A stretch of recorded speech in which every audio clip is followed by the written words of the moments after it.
So good afternoon, everyone. Good afternoon. Welcome to this session. So in the last class, if you remember, we were dealing with some of the general rules of doing differentiation, right? तो कौन से rule हमने देखे थे? सबसे important था उसमें chain rule, जो सबसे ज्यादा यूज होगा, differentiation of special functions, trigonometric functions, addition and subtraction rule, product rule, division rule, constant multiple rule, power rule, differentiation of constant is zero. ये सब हम लोगों ने different rules of doing differentiation देखे थे और हमने इसके कुछ एग्जांपल्स प्रैक्टिस में लिए। ठीक है, अभी हम लोग रफली, हमारे पास एक अच्छा खासा आइडिया है कि डिफरेंशिएशन कैसे करते हैं। बहुत ज्यादा हमें डिफरेंशिएशन में फंडू नहीं होना है फ्रॉम द फिजिक्स पर्सपेक्टिव, लेकिन हाँ, हमें बेसिक बातें समझ में आनी चाहिए कि डिफरेंशिएशन का मतलब क्या है।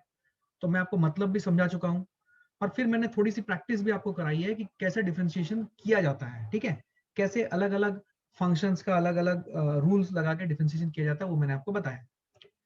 So today we will go into the application part of differentiation. Slowly we will move into there. ठीक है, तो मैं हेडिंग लिखता हूं एप्लीकेशन ऑफ डिफरेंशिएशन। ये सबसे इंपॉर्टेंट है और यही आपको सीखना है फिजिक्स के पर्सपेक्टिव से। Application of differentiation.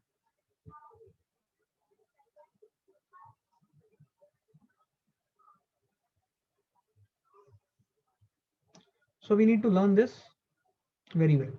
ठीक है, तो जैसा कि मैं आपको बता चुका था कि डिफरेंशिएशन का बेसिक मतलब क्या है। डिफरेंशिएशन का बेसिक मतलब है rate of change of one variable with respect to other. Rate of change of one variable with respect to other, ये था डिफरेंशिएशन का बेसिक मतलब।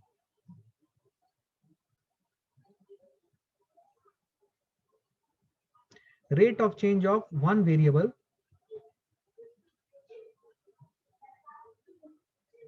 विथ रेस्पेक्ट टू अदर, ये था डिफरेंशिएशन का बेसिक मतलब, राइट? हाँ, ये था बेसिक मतलब सर डिफरेंशिएशन का, एप्लीकेशन ऑफ डिफरेंशिएशन का। हमने ये सीखा था, rate of change of one variable with respect to other. This is what was the basic meaning of differentiation. अब हम समझते हैं यहां पे, तो rate of change of one variable with respect to other, इसको लिखते कैसे हैं? इसको लिखते हैं ऐसे, dy by dx, वेयर, सब लोग सुनेंगे ध्यान से, ये नोमेनक्लेचर आपको समझना है, where y and x are two different variables.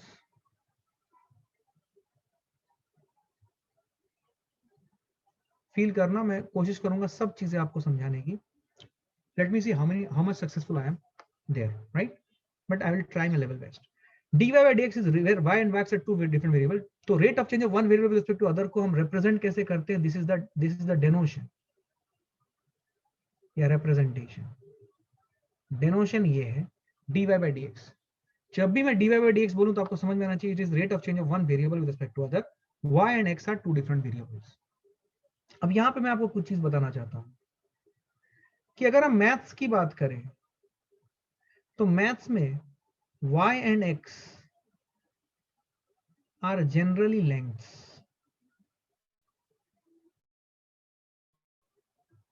Are generally lengths.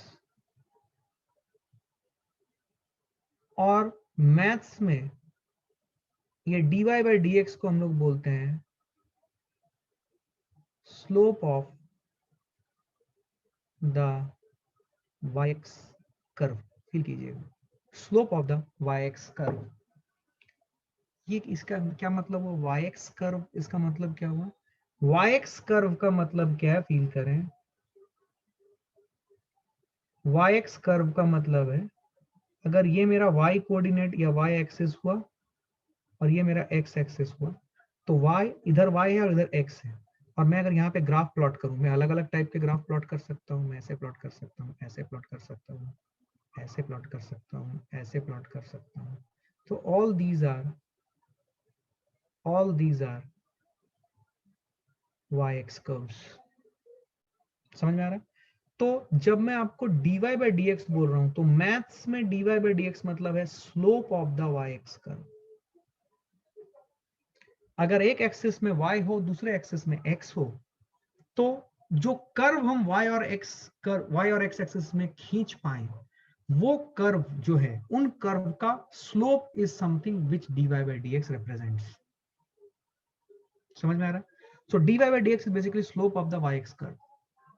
अब यहां पे yx कर्व डिफरेंट टाइप का हो सकता है, जो कि मैं आपको समझा रहा हूँ, जो कि आपको क्लैरिटी के साथ समझ में आना चाहिए।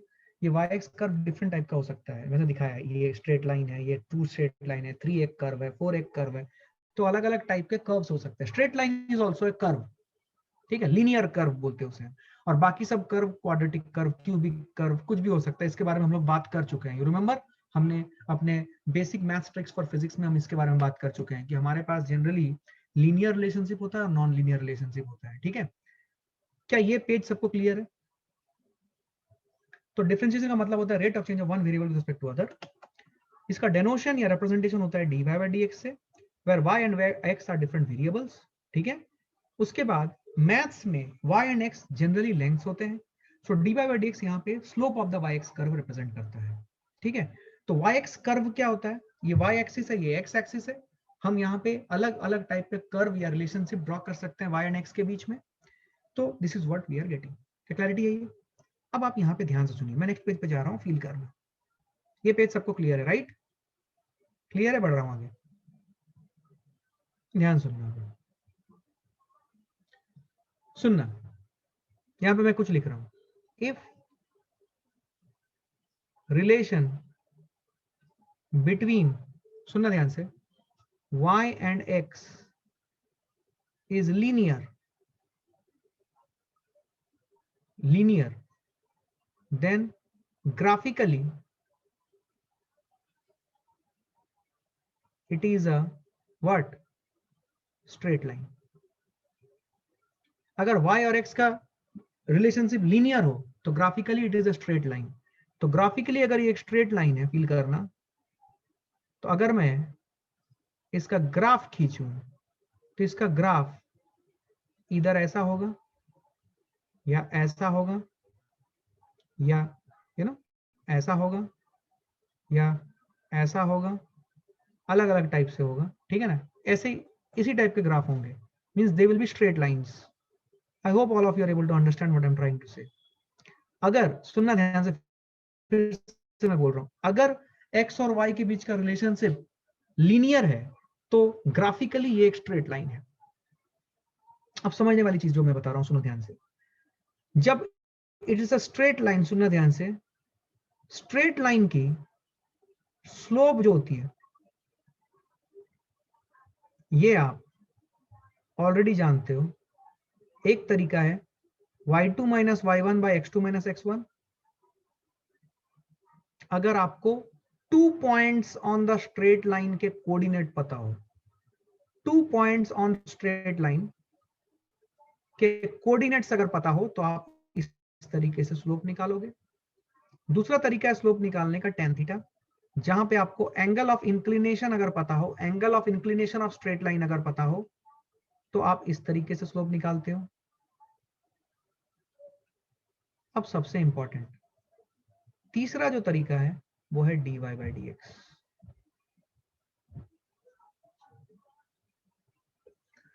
तो स्लोप निकालने के हमारे पास 3 तरीके हैं, y2 minus y1 by x2 minus x1, tan theta, या dy by dx। अब समझने वाली बात यह है कि y2 minus y1 and x2 minus x1 and tan theta, ये जो दो मेथड्स हैं, this two method falls under the purview of coordinate, जो हम लोग 10वीं में पढ़ते हैं,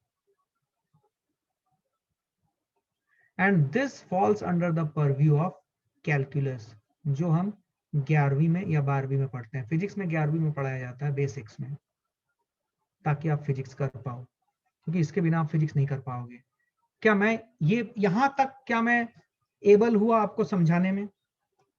बिकॉज ये इंपॉर्टेंट पार्ट है, इसलिए मैं बार बार आपसे रेस्पॉन्स कलेक्ट करूंगा। क्या ये बात समझ में आई है? dy by dx क्या रिप्रेजेंट करता है? dy by dx slope represent करता है। Relation between y and x अगर लीनियर हो तो वो एक स्ट्रेट लाइन होता है, graphically it is a straight line. Straight line का स्लोप निकालने के हमारे पास 3 डिफरेंट मेथड है। अब तक हमने 2 मेथड सीखा था, y2 minus y1 by x2 minus x1 and tan theta. लेकिन अभी उसके साथ हम एक और चीज जोड़ रहे हैं, which is dy by dx। ठीक है, समझ में आ रहा है?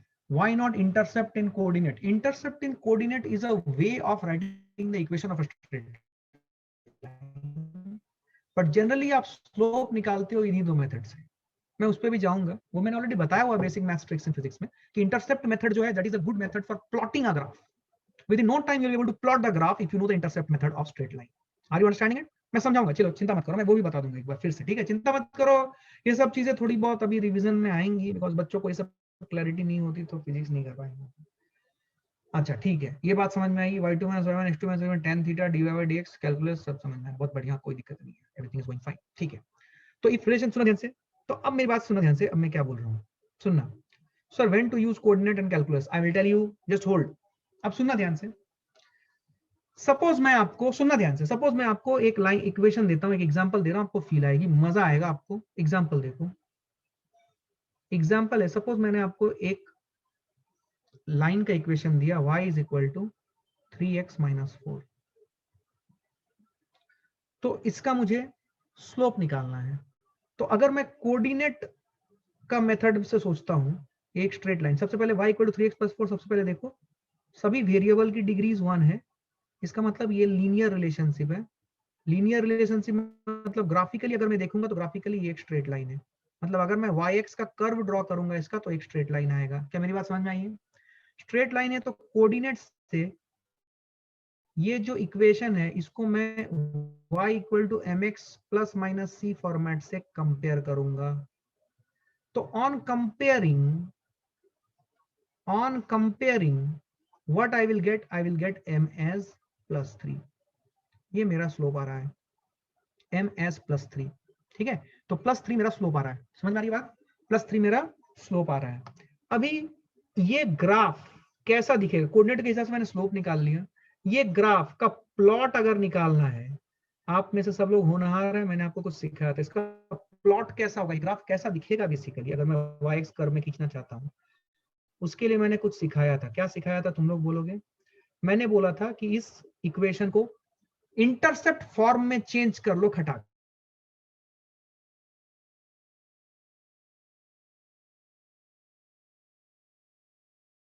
आ जाएगा y/-4 प्लस x/4/3 = 1।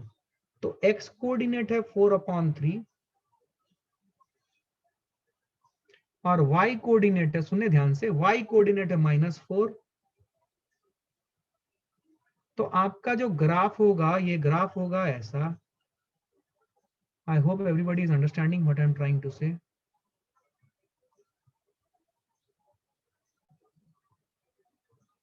ये ग्राफ है। तो मैंने आपको कुछ सिखाया था कि कभी भी अगर लीनियर ग्राफ का प्लॉट निकालना हो तो हमेशा किस मेथड की तरफ कूच करें? Intercept method of writing the equation of straight line के बारे में सोचें, क्योंकि इससे आपको उस ग्राफ का प्लॉट सबसे इजीली और सबसे फास्टेस्ट टाइम में मिलेगा। दूसरा तरीका होता है, बचपन में जो हमने किया था, वो क्या मेथड था? वो था ट्रुथ टेबल मेथड, मतलब y की वैल्यू इतना ले लो तो x की वैल्यू इतना ले लो तो y की वैल्यू क्या आती है। इस तरीके से 2 पॉइंट या 3 पॉइंट चाहिए, उसके बाद आप ग्राफ ड्रॉ कर सकते हो। मिनिमम 2 पॉइंट तो चाहिए ग्राफ ड्रॉ करने के लिए। एक वो चीज है, बट हमें उस मेथड में नहीं जाना है। हमें ग्राफ जब प्लॉट करना होगा तो हम हमेशा ग्राफिकल मेथड में इंटरसेप्ट मेथड को फॉलो करेंगे to draw the graph plot करने के लिए। ये प्लॉट आ गया, समझ में आया? ये मैंने कोऑर्डिनेट मेथड से स्ट्रेट लाइन के साथ रिलेशनशिप कंपेयर करते हुए, इक्वेशन स्ट्रेट लाइन के साथ कंपेयर करते हुए मैंने स्लोप निकाल ली, समझ में आया? अब मैं चाहता हूं कि इसका स्लोप क्या मैं कैलकुलस से निकाल सकता हूं? कैलकुलस से इसका स्लोप निकालने के लिए मुझे क्या करना पड़ेगा? ये तो कोऑर्डिनेट मेथड आया। अगर मुझे कैलकुलस मेथड अप्लाई करना है तो मुझे क्या करना पड़ेगा? कैलकुलस में स्लोप होता है dy/dx, तो मैं dy/dx निकालूंगा। तो dy/dx करूंगा तो d/dx ऑफ 3x - 4 आएगा। इसीलिए मैंने आपको डिफरेंशिएशन सिखाया था। क्या इसका डिफरेंशिएशन करना आप जानते हो? Constant multiple rule and differentiation of addition subtraction rule, constant multiple rule and differentiation of constant is 0। क्या ये तीनों रूल यूज हो रहे हैं यहाँ पे? क्या आ जाएगा बोलो? स्लोप आ रहा है +3। ओ माय गॉड, खतरनाक बॉस। हाँ, इसका मतलब यार कोऑर्डिनेट से स्लोप आता है, सॉरी कैलकुलस से स्लोप आता है। स्ट्रेट लाइन का स्लोप हम कैलकुलस से भी निकाल सकते हैं। बहुत बढ़िया, मजा आया। कैलकुलस से हम स्लोप निकाल सकते हैं, निकाला। क्या मेरी बात समझ में आ रही है? तो कैलकुलस से स्लोप निकालो तो +3 आया। अब सुनो ध्यान से, ये जो स्लोप आया, सुनना, अच्छा एक सेकंड, क्या यहाँ तक सबको क्लैरिटी है? बहुत ज्यादा बोलने से आप स्टोरी टेलिंग में गायब हो सकते हो। क्या ये यहाँ तक की क्लैरिटी है सबको? ये पूरी चीज अपने कॉपी में उतारो, वी विल मूव अहेड। पूरी चीज अपने कॉपी में उतारो, will move ahead. x intercept should be 4/3 और 3/4। 4/3 ना रे। इंटरसेप्ट मेथड कौन सा मेथड होता है? Intercept method is this method ना, intercept form is this form ना, x/a + y/b = 1। तो इसमें x इंटरसेप्ट होता है a एंड y इंटरसेप्ट होता है b and we get the equation like this. अब इसका साइन मैटर करता है, ये प्लस माइनस किसी में भी फॉर्मेट में आ सकता है, अकॉर्डिंगली आपका इक्वेशन वेरी करेगा। तो this is what is known as intercept method. कभी भी अगर इक्वेशन ऑफ स्ट्रेट लाइन दिया रहे, हमेशा इसको इस फॉर्मेट में बदलें, इंटरसेप्ट मेथड के फॉर्मेट में बदलें, तुरंत within no time. X के नीचे जो भी आएगा with plus minus sign, that is the x coordinate जिससे क्रॉस करेगा। वाई के नीचे जो भी आएगा with plus minus sign, that is the y coordinate जिससे क्रॉस करेगा। दो कोऑर्डिनेट मिल गया, ज्वाइन कर दो, लाइन मिल गया खटाक से, within no time. Feel आई? नहीं आई। काय का फील जो था वो भी गायब हो गया। आया कि नहीं फील? बोलो भाई, सब लोग बोलेंगे। अच्छे से नोट करो इसको, एकदम प्यारे से तरीके से नोट करो।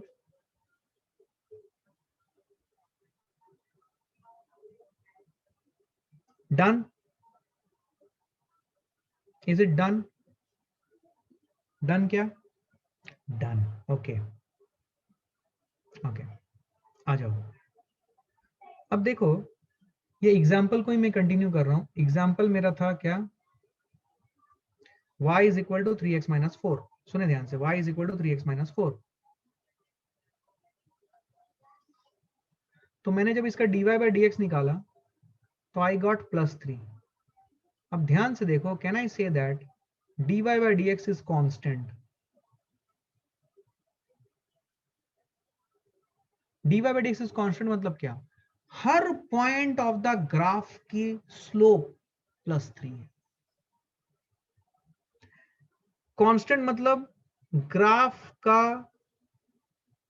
स्लोप हर जगह सेम, यही मतलब है। तो बेसिकली स्ट्रेट लाइन का स्लोप हमेशा कांस्टेंट आएगा। ये बात आप ध्यान दें, स्ट्रेट लाइन अगर है तो उसका स्लोप हमेशा कांस्टेंट आएगा। तो अगर कभी भी आपको कांस्टेंट स्लोप बोल रहा है तो आपको दिमाग में इमेजिन कर लेना है कि भाई साहब, ये जो ग्राफ है वाई एक्स कर्व में, ये जो ग्राफ होगा ये ग्राफ स्ट्रेट लाइन होगा अगर स्लोप कांस्टेंट है तो। क्या मेरी बात समझ में आ रही है? क्या मेरी बात समझ में आ रही है? एवरीवन, एवरीवन क्लैरिटी है ये? गुड। अब ध्यान से सुनना। तो हमने ये पढ़ा कि अगर लीनियर रिलेशनशिप है y एंड x में, then we will get a straight line.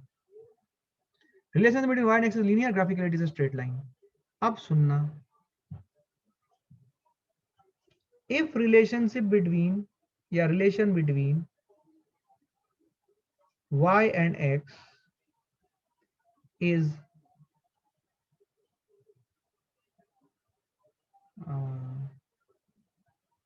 non-linear,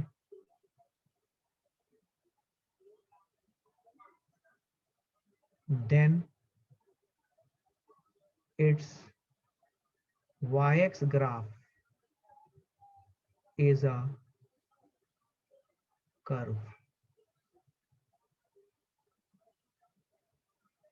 अब सुनना, relation between y and x is non-linear. What is the meaning of it? Non-linear क्या मतलब है इसका? Let's see example. Non linear मतलब क्या है?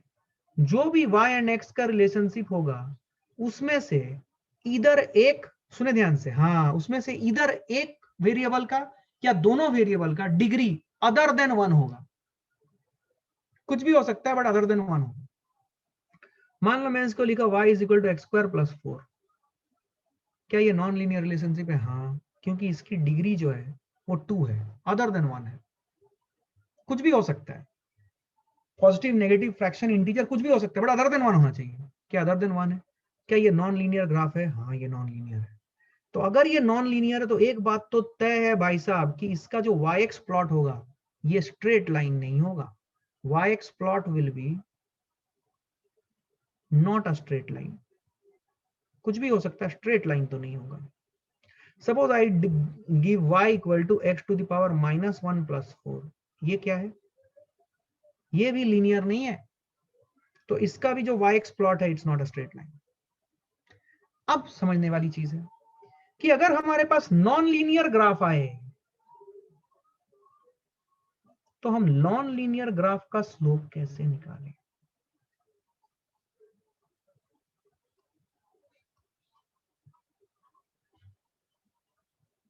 थोड़ा फील करते हैं ज्योमेट्री। ये जो अभी मैं चीजें बता रहा हूं ना, ये फिजिक्स के लिए सबसे इंपॉर्टेंट है, तो सब लोग फील करें। नॉन लीनियर ग्राफ का स्लोप कैसे निकालें? सबसे पहले तो हम थोड़ा फील लें कि नॉन लीनियर ग्राफ का स्लोप मतलब क्या, what do you exactly want to say. आइए, नॉन लीनियर ग्राफ मतलब सपोज वी आर हैविंग ये y, ये x। नॉन लीनियर ग्राफ तो आप तो सबसे पहले ये समझ जाइए कि ये ग्राफ जो है स्ट्रेट लाइन नहीं होगा, बाकी कुछ भी हो सकता है। क्या ये नॉन लीनियर ग्राफ है? हाँ। क्या ये नॉन लीनियर ग्राफ है? हाँ। क्या ये नॉन लीनियर ग्राफ है? हाँ। क्या ये नॉन लीनियर ग्राफ है? हाँ। ये सब नॉन लीनियर ग्राफ्स हैं, बिकॉज ये स्ट्रेट लाइंस नहीं है। समझ में आ रही है? सारे non linear graphs.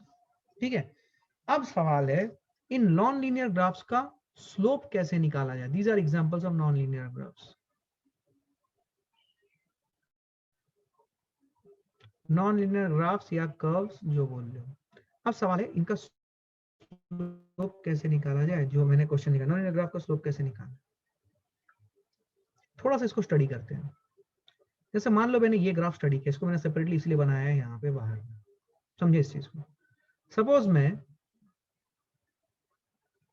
just hold, I will let you know, hyperbola is a special type of curve, we will talk about it, don't worry। सुने ध्यान से आप,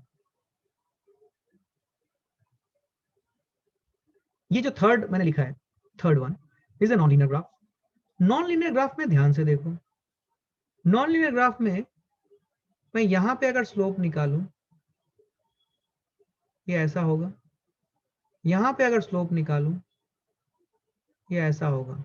स्लोप मतलब क्या होता है? स्लोप का बेसिक डेफिनेशन क्या होता है कि जिस पॉइंट पे मुझे स्लोप निकालना है उस पॉइंट पे मैं इस ग्राफ के ऊपर क्या खींचूंगा? टेंजेंट। पूरा ज्योमेट्रिकल मीनिंग ही आता है, ठीक है ना, फिजिक्स में। तो जब भी जिस पॉइंट पर भी मुझे स्लोप निकालना है उस पॉइंट पे मैं इस ग्राफ के ऊपर क्या खींचूंगा? टेंजेंट। ये टेंजेंट एक्स एक्सिस को कट करेगा। Positive direction of x axis से जो एंगल बनाएगा उस एंगल का tan थीटा निकालूंगा, तो ये मुझे स्लोप देगा, जो मैं बराबर हो जाएगा, किसके बराबर होता है? ये dy/dx के बराबर होता है at x equal to that point जहां पे मैं स्लोप निकाल रहा हूं। क्या मेरी बात समझ में आ रही है? तो तुम देखो ध्यान से, एक सेकंड होल्ड करना, होल्ड करना, होल्ड करना। मुझे लगता है मैंने थोड़ा फास्ट बोल गया, तुम लोग गायब हो गए, मुझे ऐसा लग रहा है थोड़ा फास्ट बोल गया मैं फिर से बोलता हूँ, फील करना। मैंने ये बोला कि जब मेरे पास नॉन लीनियर ग्राफ आएगा, समझना ध्यान से, जब मेरे पास नॉन लीनियर ग्राफ आएगा, अब देखो ये सब चीजें जो मैं बोल रहा हूँ ना, ये किसको समझ में आएगा? मान लो कोई बच्चा घूमते फिरते आज क्लास में आया है, उसको क्या समझ में आएगा dy/dx? तो उसके सर के ऊपर से जाएगा। तो मेरे लिए वो बच्चा टारगेट है ही नहीं, क्योंकि मुझे पता है कि मुझे ये सब चीजें फिर से बेसिक से बतानी ही पड़ेंगी, ठीक है ना। Once you people really start searching for class 11th and 12th coaching institutes, तो जब आप रियली अपना 10th स्टैंडर्ड का सिलेबस खत्म करके इसके ऊपर डीप प्लंज लोगे, तभी आपको इन सब चीजों की में वैल्यू और मजा आएगा। अभी आप लोग प्रेशर कंडीशन में हो, तो मुझे एक्सपेक्टेशन भी नहीं है कि आप बहुत ज्यादा अभी अब्जॉर्ब कर लोगे। जो कर रहे हैं वो तो बहुत अहेड रहेंगे कंपटीशन से, बट जो नहीं कर पा रहे हैं उनको बोर्ड्स के बाद फोकस करना स्टार्ट करना पड़ेगा। क्योंकि अगर आपने पुराने रिकॉर्डिंग्स नहीं देखे हैं और अचानक से आप इधर आ रहे हो, तो आपके लिए सब लैटिन ग्रीक होगा, सब लैटिन ग्रीक होगा, आपको कुछ समझ नहीं आएगा क्या चल रहा है। थोड़ा बहुत आप शायद लिंक कर पाओ, बट पूरा चीज आपको क्लैरिटी नहीं आएगी, तो उस बात का ध्यान रखें। तो मैं फिर से बता रहा हूं, मान लो मैंने ये नॉन लीनियर ग्राफ, जो थर्ड वाला नॉन लीनियर ग्राफ था, उस नॉन लीनियर ग्राफ में मैं अलग अलग पॉइंट्स पे टेंजेंट निकालना चाहता हूं। इसको मैं थोड़ा सा बड़ा बना के आपको दिखाना चाहता हूं, ताकि you get that grand feeling. सुने ध्यान से, सपोज मैंने ऐसा एक कर्व ड्रॉ किया, समझे ध्यान से, एक कर्व ड्रॉ किया मैंने, ठीक है। Voice is breaking, is my voice breaking? Are all of you able to hear me properly? All of you able to hear me properly? यार देख ले यार, मुझे लग रहा है नेटवर्क में कुछ इश्यू है।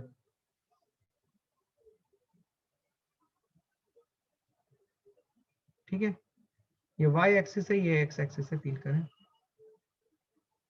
ये मेरा कर्व है, समझे? थोड़ा बड़ा बना रहा हूं ताकि आपको फील आए चीजों की। अच्छा, बढ़िया। अब सुनना मैं क्या बोल रहा हूं। मैं कुछ पॉइंट्स ले रहा हूं इस ग्राफ पे। एक पॉइंट मैंने लिया ये, सपोज दिस इज पॉइंट 1। एक पॉइंट मैंने लिया ये, सपोज दिस इज पॉइंट 2। एक पॉइंट मैंने लिया ये, सपोज दिस इज पॉइंट 3। अब मुझे इन पॉइंट्स पे ना स्लोप चाहिए भाई, सुनना ध्यान से। मुझे इस पॉइंट पे ना क्या चाहिए? स्लोप चाहिए भाई। अब मैं स्लोप कैसे निकालू? फील करना। स्लोप निकालने के लिए मैं हर पॉइंट पे उस ग्राफ के ऊपर टेंजेंट खींचूंगा, हर पॉइंट पे। तो मैं इस ग्राफ के ऊपर टेंजेंट खींच रहा हूं, तो ये जो ग्राफ है, ये ग्राफ आके एक्स एक्सिस को कहीं पे कट करेगा। जहां पे कट करेगा, एक्स एक्सिस के साथ वो एंगल मुझे चाहिए from the positive direction of x axis in anti clockwise direction. ये सपोज मैं बोलता हूं इसको θ3। तो अगर मैं tan θ3 करूंगा, फील करना, अगर मैं tan θ3 निकालूं, so this will give me what? This will give me dy by dx of this curve at x equal to x3। ये थर्ड पॉइंट है। At which point? At x equal to x3। ये है tan θ3 का मतलब। क्या मेरी बात समझ में आई है? अब तुम फील करना, सपोज मैं पॉइंट 1 पे स्लोप चाहिए। पॉइंट 1 पे स्लोप चाहिए का मतलब क्या हुआ? मैं पॉइंट 1 पे इस ग्राफ के ऊपर टेंजेंट खींचूंगा। टेंजेंट समझ में आता है ना सबको? सबने सर्कल पढ़ा हुआ है।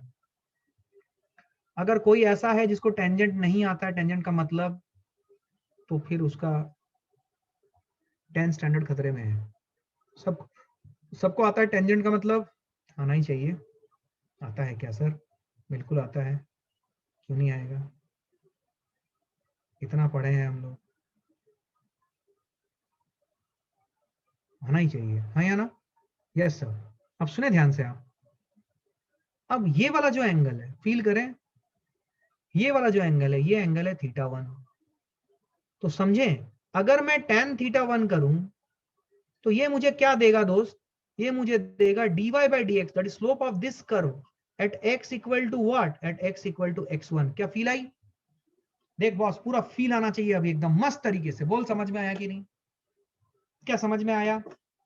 ये है स्लोप का मतलब, ये है नॉन लीनियर ग्राफ के स्लोप का मतलब। तो समझ में क्या आया? अगर मेरा ग्राफ नॉन लीनियर है, फील करें, फील करें, इसको फील करना है आपको एकदम अच्छे से, मस्त तरीके से। सिमिलरली अगर मैं पॉइंट 2 के ऊपर टेंजेंट खींचूं, तो पॉइंट 2 के ऊपर अगर मैं टेंजेंट खींचूंगा इस ग्राफ के ऊपर या इस कर्व के ऊपर, जैसा बोल लो, तो इसको मैं अगर एक्सटेंड करूंगा, तो ये एक्सटेंड होके, फील करना, ये एक्सटेंड होके यहां पे कहीं पे आके मीट करेगा इस कर्व को, सॉरी एक्स एक्सिस को। और याद करो बेसिक डेफिनेशन, इसको मैं बोल रहा हूं θ2। तो समझें चीज को, फिर से मैं इसको लिखूंगा ताकि आपको एकदम दिमाग में सेट हो जाए। tan θ2 is what? Is it dy by dx of this graph at x equal to x2। क्या आपको ये सब चीज, पूरा तीनों चीज समझ में आ गई? तो मैं अभी यहाँ पे आपको क्या बताना चाह रहा हूँ, फील करो। मैं आपको ये बताना चाह रहा हूं कि अगर हमारे पास कोई नॉन लीनियर ग्राफ हो, तो नॉन लीनियर ग्राफ का अगर तुम बोलोगे स्लोप बताओ, सुनना ध्यान से, फील करना, अगर नॉन लीनियर ग्राफ का अगर तुमसे कोई पूछे स्लोप बताओ, तो तुम क्या बोलोगे? मैं पूछ रहा हूं, जितना मैंने डिस्कशन किया है उससे तुम कुछ बता सकते हो? अगर तुमसे मैं पूछूं नॉन लीनियर ग्राफ का स्लोप बताओ, तो तुम जो सवाल भी, जो क्वेश्चन, जो बंदा भी ये सवाल तुमसे पूछ रहा है, तुम उसको क्या बोलोगे? क्या बोलोगे? Let me see whether you able to grasp that और नॉट। क्या बोलोगे? Draw tangent, okay fine fine, draw tangent that is fine. नहीं नहीं, तुम मैं जो एक्सपेक्ट कर रहा हूं तुम वो चीज, ठीक है कोई बात नहीं, तुम बोलते रहो मैं बता रहा हूँ। हाँ वेरी गुड। अगर तुमसे कोई आंसर आया है, अगर तुमसे कोई कोई नॉन लीनियर ग्राफ का स्लोप पूछे तो तुम कंफ्यूज रहोगे, क्योंकि तुमको पता है बेटा कि नॉन लीनियर ग्राफ का जो स्लोप होता है वो तो वेरिएबल होता है। तो तुमको उससे पूछना है किस पॉइंट का स्लोप। अरे यार, तुमको उससे पूछना है नॉन लीनियर कर्व पे किस पॉइंट का स्लोप। हाँ बराबर है, वेरी गुड। कुछ बच्चों ने एकदम सटीक आंसर दिया है, वेरी गुड। तो मैं क्या बोल रहा हूं, सुनो ध्यान से फील करना। मैं बोल रहा हूं कि जब तुम्हें इस कर्व का स्लोप निकालने के लिए बोला जाए, then you will stay confused, क्योंकि तुम्हें पता है कि इस कर्व का स्लोप अलग अलग जगह पे अलग अलग है। तो तुम तब तक इस क्वेश्चन का सही जवाब नहीं दे सकते जब तक तुमको ये ना पता चले कि किस कर्व के किस पॉइंट के स्लोप के बारे में आप पूछ रहे हो, कौन से कोऑर्डिनेट पे मुझे स्लोप निकालना ये बताओ। अगर तुम्हें वो बता देता है बंदा जिसने भी सवाल पूछा था, तो तुम आसानी से उसका स्लोप बता सकते हो। क्या मेरी बात समझ में आई है? क्योंकि हर पॉइंट पे स्लोप अलग अलग है। तो नॉन लीनियर ग्राफ का स्लोप का मतलब तभी कंक्रीट आता है जब आपको एक पॉइंट भी प्रोवाइडेड हो जिस पॉइंट पे आपको स्लोप निकालना है, क्योंकि नॉन लीनियर ग्राफ के स्लोप हर जगह पे अलग अलग होते हैं। क्या मेरी बात समझ में आई है? I don't think you understood it, क्योंकि रेस्पॉन्स थोड़ा कम है। मैं बहुत स्लोली बता रहा हूँ, ये एब्जॉर्ब करने वाली चीज है, तो आप सबको समझना पड़ेगा। क्लियर है ये? Very good very good very good. तो ये सवाल है। अच्छा, अब क्वेश्चन क्या है? अब क्वेश्चन है कि अब समझ तो गए सर समझ तो गए कि यहाँ पे टेंजेंट खींचो फिर उसका स्लोप निकालो। पर इतना ये टेंजेंट खींचेंगे, इतना ज्योमेट्री करेंगे, ज्योमेट्री करने के बाद वो टेंजेंट खींचेंगे, वो टेंजेंट कहाँ पे इंटरसेक्ट कर रहा, कितना एंगल बनाएंगे, सब कैसे मेजर कैसे करेंगे? समझ तो आ गया, सब कुछ लॉजिकली तो समझ आ गया, लेकिन वो टेंजेंट खींचेंगे तो टेंजेंट कितना एंगल बना रहा है ये हम मैथमेटिकली कैसे निकालें, ताकि हम tan ऑफ थीटा 2 कर लें या थीटा 1 कर लें या थीटा 3 कर लें तो मुझे स्लोप मिल जाए। तो ये जो जो लेफ्ट हैंड साइड में मैंने लिखा है ना, ये निकालना थोड़ा टफ है। क्या आपको फील आ रही है? ये निकालने के लिए आपको पूरा ग्राफ पेपर होना चाहिए, टेंजेंट प्रॉपर्ली ड्रॉ होना चाहिए, और फिर कहां पे इंटरसेक्ट हो रहा है फिर प्रोटेक्टर की मदद से ये सब करो।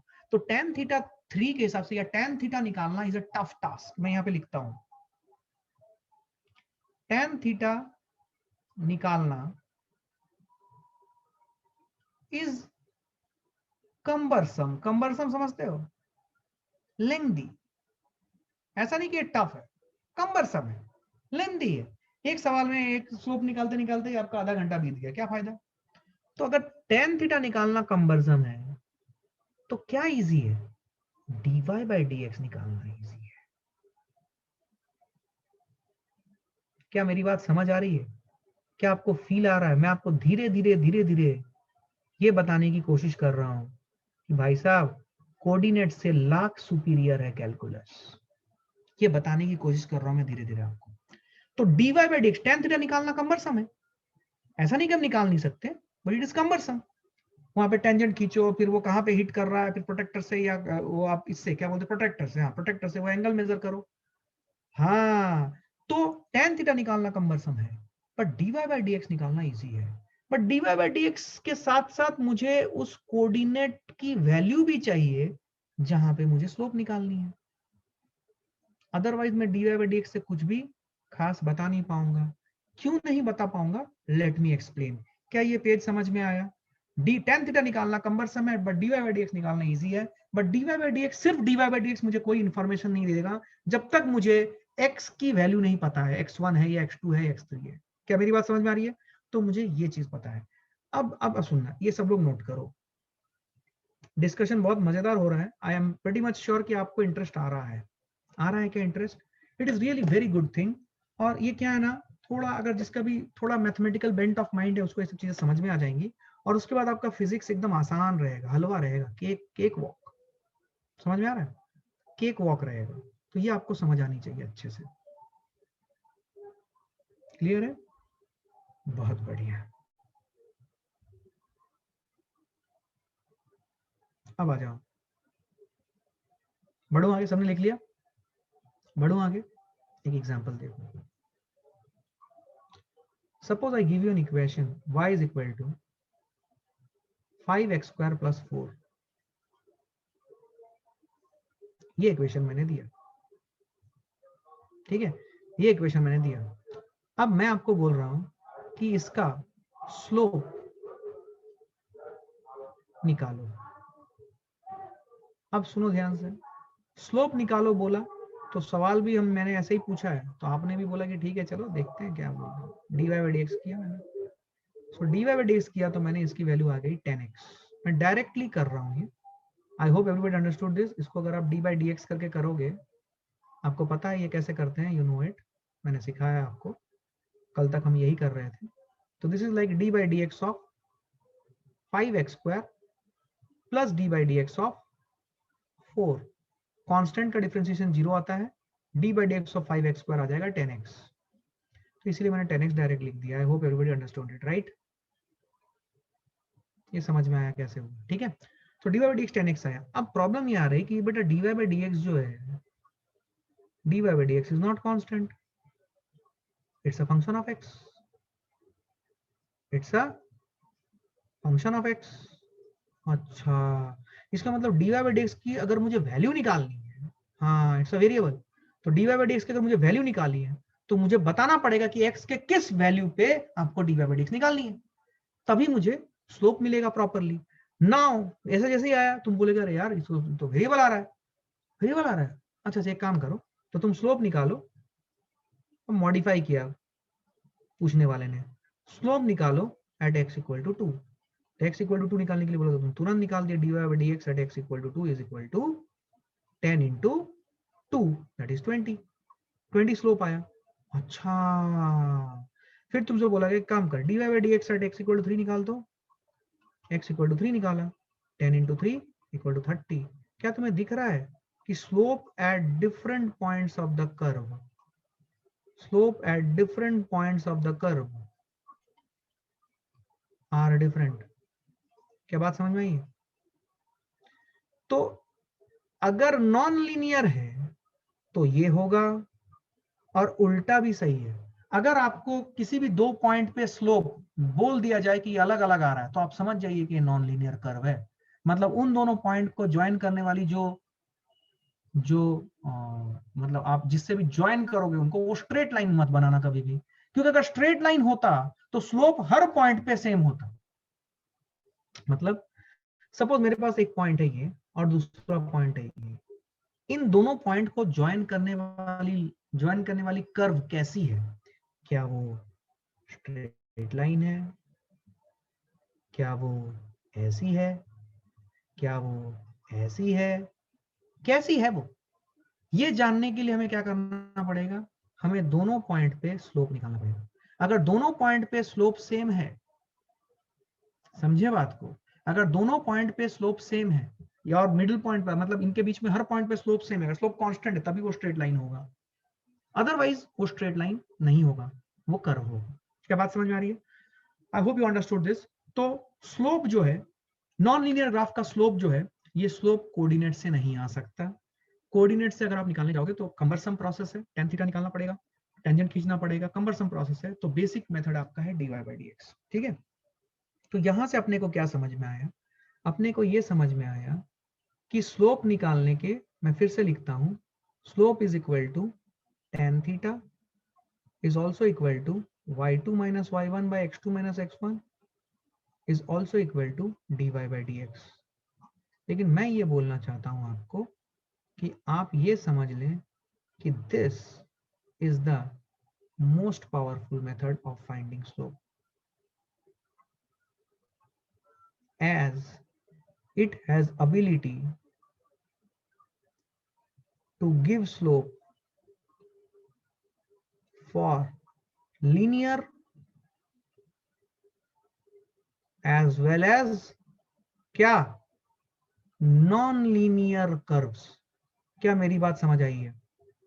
ये एकदम क्लियर होना चाहिए। क्या ये सबको क्लैरिटी है ये? तो मेरे पास स्लोप निकालने के स्टैंडर्ड 10th लेवल में मेरे पास ये दो हथियार थे, जिसको मैं बोलता था कोऑर्डिनेट। मैं खुश था, मेरी लाइफ में कोई भूचाल नहीं आया। लेकिन जैसे ही मैं 11वीं क्लास में आया तो मुझे पता चला बेटा मोस्ट ऑफ द फंक्शन जो मुझे फिजिक्स में मिलने वाले हैं वो नॉन लीनियर मिलने वाले हैं। स्टैंडर्ड 10 तक मेरी जो जिंदगी थी वो लीनियर ग्राफ के अराउंड रोटेट होती थी, तो मेरे लिए लाइफ आसान था। मैं खटाक से y2 minus y1 by x2 minus 1, ठीक है ठीक है, y2 minus x1 by y2 minus y1 by x2 minus x1 करके मैं स्लोप निकाल लेता। लेकिन जैसे मैं 11वीं में गया तो मुझे पता चला, किसी ने मुझे बताया कि फिजिक्स में दो वेरिएबल के बीच का रिलेशनशिप मोस्टली नॉन लीनियर होता है।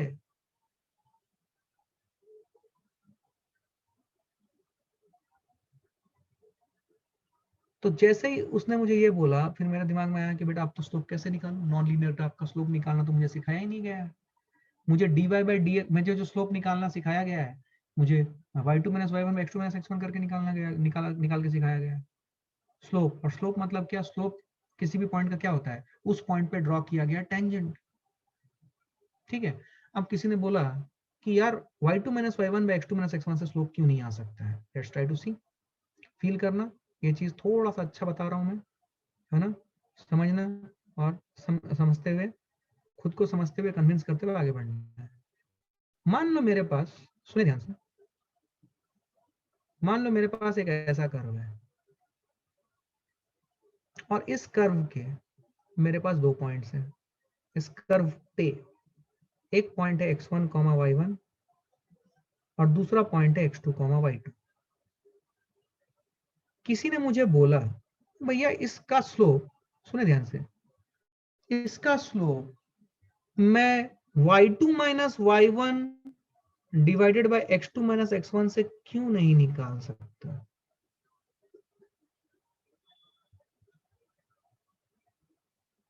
इसका जवाब क्या दोगे तुम,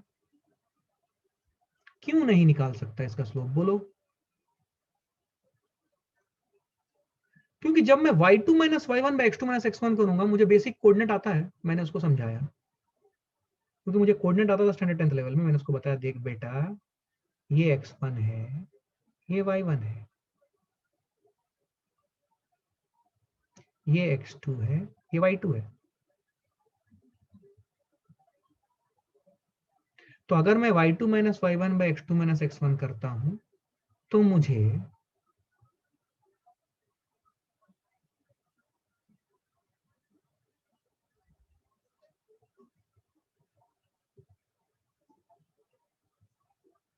सुने ध्यान से, ये वाला पार्ट है x2 माइनस x1, ये वाला पार्ट है y2 माइनस y1। तो अगर मैं y2 minus y1 by x2 minus x1 कर रहा हूं तो मुझे इसको एक्सटेंड करूंगा, ये अगर थीटा है तो ये भी थीटा है, तो मुझे इस लाइन का स्लोप मिल रहा है।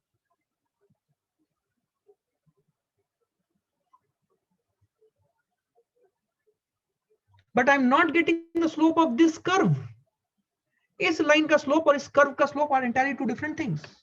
स्लोप कर्व कहीं और जा रहा है और ये लाइन मैंने कहीं और बनाया है, तो कर्व का स्लोप और लाइन का स्लोप टोटली डिफरेंट है। तो कर्व का स्लोप और लाइन का स्लोप टोटली डिफरेंट मतलब क्या, देखो जब मैंने y2 minus y1 by x2 minus x1 किया तो ये मुझे किसका स्लोप दे रहा है, ये मुझे इस लाइन का स्लोप दे रहा है। ये लाइन को एक्सटेंड कर दो, ये थीटा बना रहा है x एक्सिस से पॉजिटिव डायरेक्शन से एंटी क्लॉकवाइज डायरेक्शन में, तो tan थीटा मुझे स्लोप देगा, पर ये इस लाइन का स्लोप दे रहा है। बट ये जो इस लाइन का जो स्लोप मैंने निकाल रहा है ये कर्व नहीं है। सुनो ध्यान से, यहाँ पे एक इंपॉर्टेंट बात, सुने ध्यान से, ध्यान दे, ये line completely lies outside the curve, lies away from the curve, not on the curve. away मतलब not in the curve, it is completely out of that curve, मतलब कर्व के, सुनो ध्यान से, ऐसा ऐसा समझे, फील करें, फील करें, मैं आपको बता रहा हूं, एक सेकंड इसमें होल्ड करना। अगर मैं इस लाइन के ऐसे बहुत सारे पॉइंट्स मानूं, इनफाइनाइट पॉइंट्स हैं, तो आप देखोगे कि सिर्फ 2 पॉइंट ही ये कर्व और इस लाइन में कॉमन है, बाकी इनफाइनाइट पॉइंट नॉट कॉमन है। तो फिर ये लाइन ये कर्व को रिप्रेजेंट नहीं करता। तो जब आपने लाइन नहीं करता, क्या क्लैरिटी है? अरे बात तो सही है, ये लाइन इस कर्व को रिप्रेजेंट करता ही नहीं भाई। ये लाइन के सिर्फ 2 पॉइंट कॉमन है कर्व के साथ, बाकी सब पॉइंट इस लाइन से बाहर गिर रहे हैं, इस कर्व के बाहर गिर रहे हैं। तो ये लाइन इस कर्व को रिप्रेजेंट नहीं करता, तो इस लाइन का स्लोप इस कर्व का स्लोप नहीं है। इसीलिए अगर कोई बोले कि नॉन लीनियर कर्व्स का slope y2 - y1 x2 - x1 है, तो उसे रोकना, उसे बोलना ये गलत है। क्या मेरी बात समझ में आई है? क्या क्लैरिटी है? तो ये जो y2 - y1 x2 - x1 तुम कर रहे हो, ये बेसिकली है क्या? ये एक ऐसे लाइन का स्लोप है जो कर्व पे लाई नहीं कर रहा, वो कर्व को रिप्रेजेंट ही नहीं करता है, तो वो स्लोप कर्व का स्लोप हो ही नहीं सकता। समझ ही नहीं आया? वो जो कर्व है वो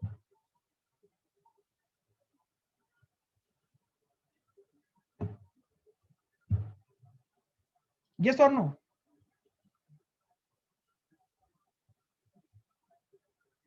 क्लैरिटी है ये? अब देखना, अब देखना ध्यान से, तुमको समझ में आएगा।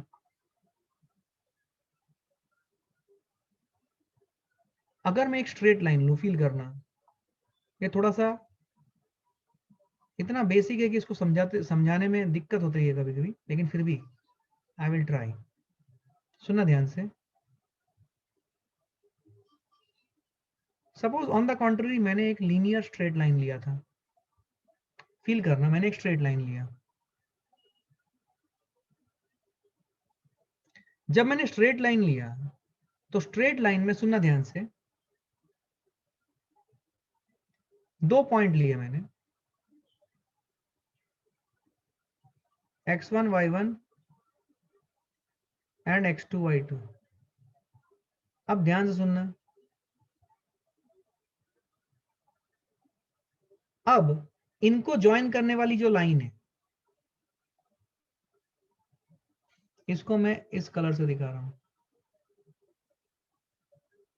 क्या इनको ज्वाइन करने वाली लाइन का स्लोप क्या इस ब्लैक कलर के कर्व का स्लोप देगा? नहीं आया समझ? क्या x1 y1 और x2 y2 को ज्वाइन करने वाला लाइन का स्लोप क्या कर्व का स्लोप देगा? कर्व यहां पे स्ट्रेट लाइन है, लॉजिक समझो। हाँ, क्यों? क्योंकि इस लाइन के, ये ब्लू कलर वाले लाइन क्या हर एक पॉइंट कर्व पे लाई कर रहा है, जो कि स्ट्रेट लाइन है। इसीलिए यहां पे y2 - y1 में x2 - x1 इस कर्व का भी स्लोप होगा। लेकिन अगर ये अगर ये नॉन लीनियर कर्व होता, तो नॉन लीनियर कर्व के कोई भी 2 पॉइंट को ज्वाइन करने वाले सिर्फ 2 पॉइंट्स ही कर्व पे लाई करते, बाकी सब पॉइंट कर्व के बाहर है, नॉट ऑन द कर्व है। तो फिर वो जो स्लोप है y2 - y1 x2 - y1, ये कर्व का स्लोप नहीं होगा। लेकिन अगर स्ट्रेट लाइन है तो वो कर्व का स्लोप होगा। क्या मेरी बात समझ में आई? अच्छा, अरे मस्त, मजा आया। हाँ, तो इसीलिए हम जब नॉन लीनियर कर्व होता है ना, हम y2 - y1 x2 - x1 करके स्लोप नहीं निकालते। अक्ल वाली चीज है ये। क्या समझ आया बोलो? अगर समझ आया तो थम्स अप चाहिए मुझे। क्या क्लैरिटी है? सब लोग बोले। नहीं समझ में आया तो फिर से बोलूंगा, लेकिन ये समझा के रहूंगा। ये समझ में आ गया तो बहुत सारी फिजिक्स की चीजें ऐसे ही समझ में आ जाएंगी और आप बहुत अच्छा कर लोगे। बोलो समझ में आया कि नहीं? कोई भी डाउट है तो पूछो। क्या क्लैरिटी है ये? 100%। तो कभी भी अगर आपसे कोई पूछा जाए कि भाई साहब y2 - y1 में x2 - x1 से क्या मैं एक पर्टिकुलर कर्व का स्लोप निकाल सकता हूं, तो हमेशा क्या करें? 2 पॉइंट को ज्वाइन कर दें, x1 y1 और x2 y2। उनको ज्वाइन करने वाला जो लाइन बना, वो लाइन क्या कर्व पे लाई कर रहा है कंप्लीटली? अगर लाई कर रहा है कंप्लीटली तो आप स्लोप बता सकते हो y2 - y1 x2 - x1 से। अगर नहीं लाई कर रहा तो नहीं बता सकते। अब प्रॉब्लम क्या है फिजिक्स में कि सभी रिलेशनशिप, मैक्सिमम रिलेशनशिप जो हमें मिलते हैं दो वेरिएबल के बीच में, वो होता है नॉन लीनियर। फंस गया बेटा। अब जैसे ही नॉन लीनियर आया तो तुमने देखा बेटा मेरा कोऑर्डिनेट तो हाईली इनएफिशिएंट है, हाईली डेफिशिएंट है, क्योंकि कोऑर्डिनेट से तो मैं सिर्फ स्ट्रेट लाइन के स्लोप निकाल सकता हूं। तो हमें एक नए मेथड की जरूरत पड़ी, और वो नया मेथड कहां से आया? कैलकुलस से, डिफरेंशिएशन से। Feel I? ये है इस चैप्टर का इंट्रो। बोल चमका कि नहीं? मजा आया कि नहीं? बोल। क्या क्लैरिटी है ये? हाँ, अब चीजें समझ में आई है। क्या क्लैरिटी है ये? हाँ, now we have understood it. Clear है? हाँ, ठीक, good, good, very good, very good. I like that. So everybody understands it, right? Yes sir, good. तो ये स्लोप आया, अच्छा ये समझ में आया, बढ़िया, मस्त चीज है ये, ठीक है. अच्छा, तो हमने क्या सीखा? हमने ये सीखा कि भाई साहब ग्राफ लीनियर हो या नॉन लीनियर हो, सुने ध्यान से, ग्राफ लीनियर हो या नॉन लीनियर हो, सर के ऊपर से कोई तान ही नहीं रखने का, चुपचाप dy बाई dx कर देने का, अपने आप स्लोप आ जाता. लीनियर है तब भी आता, नॉन लीनियर है तब भी आता. तो ज्यादा इफेक्टिव या पावरफुल मेथड कौन है कोऑर्डिनेट और कैलकुलस में? कौन है ज्यादा इफेक्टिव या पावरफुल मेथड? कैलकुलस. इसीलिए कैलकुलस हमें सीखना पड़ता है 11वीं में, ठीक है. फिर से मैं एक स्टेटमेंट दे रहा हूं और मस्त स्टेटमेंट दे रहा हूं, सुनना फील करना. स्टेटमेंट ये है कि अगर most of the relationship between variables linear होते तो क्या हमें कैलकुलस की जरूरत पड़ती? अगर most of the relationship between variables linear होते तो क्या हमें कैलकुलस की जरूरत पड़ती? मैं आपसे पूछ रहा हूं. नहीं पड़ती दोस्त. आप ट्रिग्नोमेट्री कोऑर्डिनेट से ही आपका सारा काम हो जाता, कैलकुलस का आविष्कार करने की जरूरत ही नहीं पड़ती न्यूटन साहब को. पर न्यूटन साहब को ये प्रॉब्लम एकदम बिगिनिंग, आज से 400-500 साल पहले उनको फेस हो गया था कि भैया नॉन लीनियर रिलेशनशिप है तो कोऑर्डिनेट हमें हेल्प नहीं कर सकता, हमें कुछ और चाहिए. और उन्होंने पूरा ये कैलकुलस बना दिया. दो साइंटिस्ट ने एक ही टाइम पे कैलकुलस बनाया था. एक थे कौन? न्यूटन, जिन्होंने इंग्लैंड में, sir directly calculus not to think, yes, एक थे इंग्लैंड में जिनका नाम था न्यूटन, और दूसरे उसी टाइम पे सेम टाइम पे एक और साइंटिस्ट ने इसका इजाद किया था. कोई बता सकता है कौन? Late me see how many of you have really done quizzes well at standard 10th level. एक और साइंटिस्ट ने कैलकुलस का इन्वेंट किया था, लेकिन किसी और कंट्री में, और इन दोनों के बीच में कोई तालमेल नहीं था. सबने, उन्होंने अपने सोच से ही बना दिया था वो कैलकुलस, और दोनों साइंटिस्ट ने एक साथ बनाया था. कोई बता सकता है कौन है वो? गूगल मत करना. उनका नाम था लिबनीज, और वो जर्मनी के थे. उन्होंने भी कैलकुलस निकाला था. और ये दोनों साइंटिस्ट ने एक साथ एक ही टाइम में, कंटेम्पररी टाइम में कैलकुलस निकाला था अपने अपने तरीके से. This is a strange thing, right? तो ये लिबनीज नाम सुना होगा आपने, लिबनीज, LEIBNITZ, लिबनीज. सुना है क्या? नहीं सुना है. कोई बात नहीं, कोई बात नहीं, आप बहुत सारी चीजें नए नए सुनोगे, समझोगे, कोई दिक्कत नहीं है. आज का सेशन अच्छा लगा, मजा आया. ये एप्लीकेशन वाला पार्ट था, हम इसको आगे कंटिन्यू करके लेके जाएंगे आगे और, ठीक है ना? चलो फिर आज यहीं पे खत्म करते हैं, ठीक है? बहुत गहरी चीजें हम लोगों ने समझी है, बेसिक बेसिक बातें, इनको निकालने में बहुत समय लगा था लोगों को, बट हमने तो इसको एक ही क्लास में कर दिया. लेकिन कॉन्सेप्ट आपको ये समझना है, ठीक है? चलो फिर आज का सेशन में यहीं पे समाप्त करता हूँ, ठीक है? I am stopping the recording. Thank you very much guys, thanks, will meet tomorrow.